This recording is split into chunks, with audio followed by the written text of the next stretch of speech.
A vicious dog attack in Sunland Park has left a 9-year-old boy seriously hurt, and his family is demanding accountability. Thank you for choosing KTSM 9 News at 10. I'm Andy Morgan.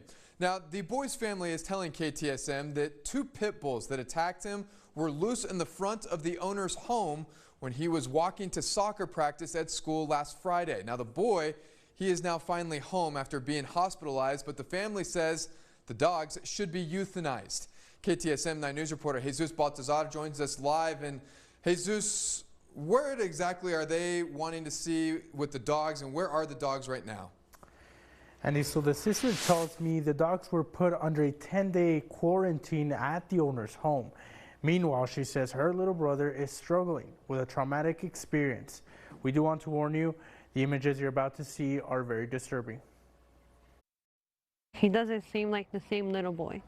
He doesn't want to go out. He doesn't really want to eat. He doesn't really want to sleep. Right now, he's very scared of being alone.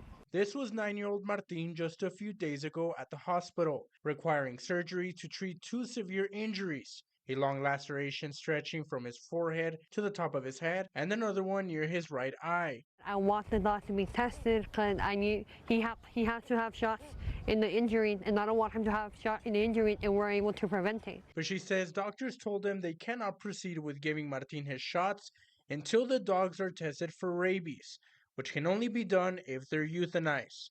But she says the owner is refusing to do so despite their pleas.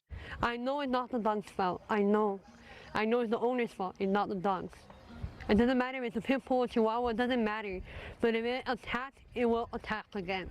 And that the vaccine shot records for the dogs indicate they last received a general shot back in 2022.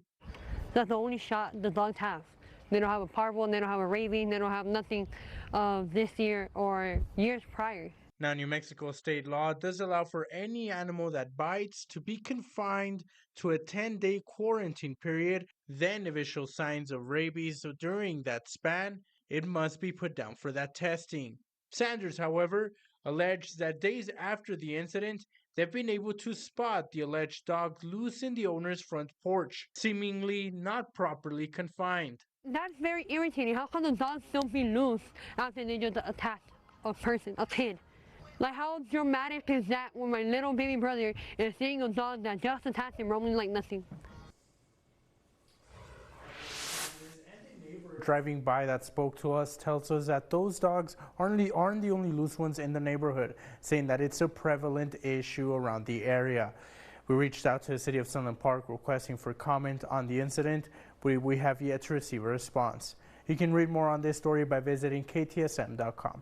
Reporting in studio, Jesus Baltazar, KTSM 9 News.